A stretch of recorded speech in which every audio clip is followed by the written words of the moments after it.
Dreaming of launching your own business in the Rocky Mountains? Maybe you're picturing a cozy coffee shop right in the heart of Denver, or, I don't know, a rugged outdoor gear brand up in Fort Collins, or even a cutting-edge tech startup in Boulder. Well, starting an LLC in Colorado, that might just be your ultimate gateway to making that dream a reality. Welcome to This Explainer. Today we are mapping out the exact step-by-step roadmap to demystify the entire Colorado LLC process. And hey, if you're a complete beginner, do not worry at all. We're going to take this journey together, right from packing our bags at base camp all the way up to the summit of your brand new business launch. So here's our trail guide for today. 1. Why a Colorado LLC? 2. Pre-formation. 3. Filing the articles of organization. 4. Post-formation. 5. Ongoing compliance. And finally, 6. Mistakes and tips. Okay, let's jump right into Section 1. Why a Colorado LLC? Setting the foundation.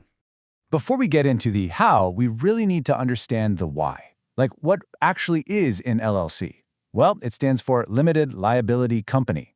And simply put, it's a legal structure that draws a very strict, definitive line in the sand between your company and you, the business owner. Think of it as your personal liability shield. It legally protects your personal assets, we're talking your house, your car, your personal savings, from any potential business debts or lawsuits. Just to put that into perspective, think about the alternative. If you just start selling stuff as a sole proprietor, you're basically flying solo without a safety net. If the business hits a rough patch, your personal assets are completely on the line. But with an LLC, you get this superhero-level protection that completely walls off your personal finances from the unpredictable ups and downs of running a business. And then there's the math, which is absolutely fantastic in Colorado. Check this out, 4.4%. According to the Tax Foundation, that is Colorado's incredibly favorable flat individual income tax rate. And it gets better, because Colorado charges exactly $0 for a franchise tax. Literally, no recurring state tax just for existing. That alone makes it one of the most tax-friendly and cost-effective states in the entire country to launch your dream. All right, moving right along to Section 2, Pre-formation, setting the stage. Think of this phase kind of like packing the right gear before you start to climb the mountain. We've got 3 vital pieces of prep work to knock out. First up, you need a unique business name that actually complies with state rules. You can't just pick a name out of thin air. You've got to run a quick search on the Secretary of State's portal to make sure nobody else is already using it. Second, check to see if the website domain is available. You really want your URL to match your brand seamlessly. And third, you need to pick a registered agent. Now, you might be wondering, what on earth is a registered agent? They're basically your official, state-recognized point of contact for receiving legal documents and tax notices. The catch here? They absolutely must have a physical street address right there in Colorado. No P.O. boxes allowed.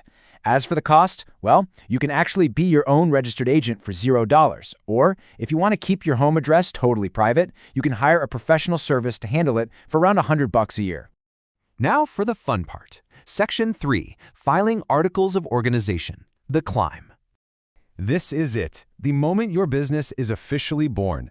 And here's a truly beautiful number for you, $50. That is the exact standard filing fee for your Articles of Organization in Colorado.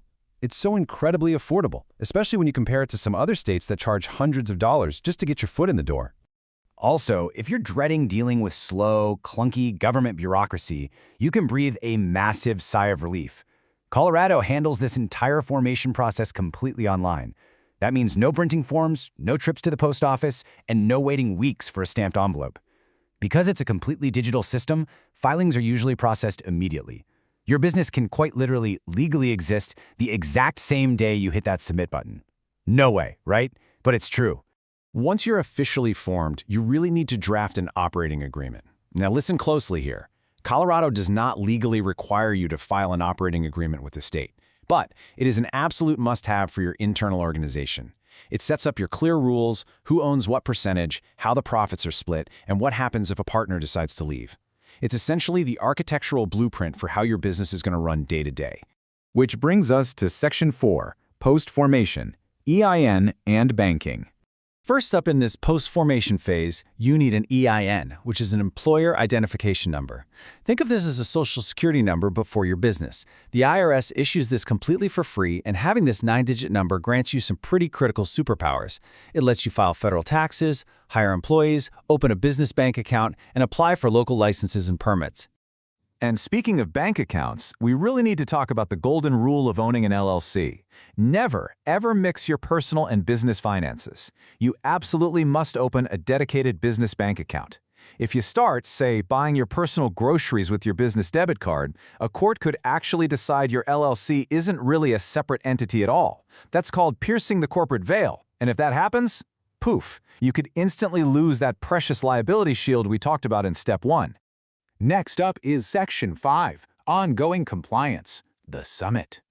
Reaching the summit doesn't mean the journey is totally over. Here's a quick breakdown of your ongoing maintenance. First off, every single Colorado LLC has to file an annual periodic report with the Secretary of State. The fee? Just a super manageable $25. It's basically just updating your basic contact info. Secondly, if your business happens to sell physical goods, you're going to need to secure a standard retail license from the Department of Revenue, and you'll be responsible for collecting and remitting the state's 2.9% sales tax rate. Now, let me give you a really powerful pro tip straight from our sources.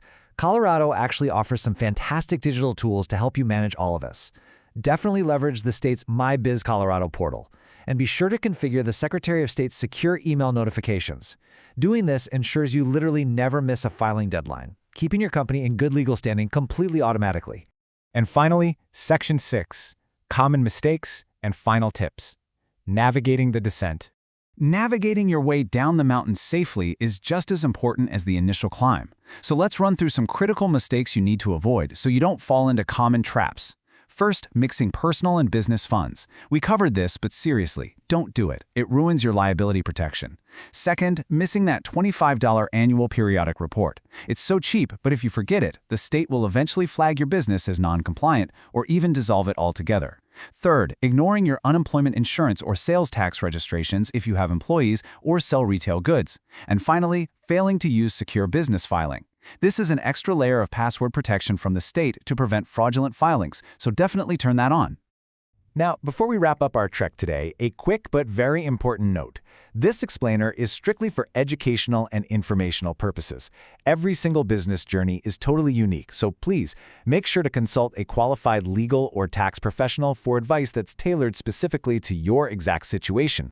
So we've covered the why, the prep, the climb, and the ongoing maintenance. You basically have the complete map right in your hands right now.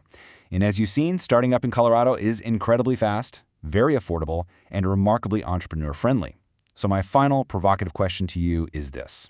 You've got the map, so what is stopping you from launching your Colorado business dream today? Go out there, take those first steps, and I'll catch you in the next explainer.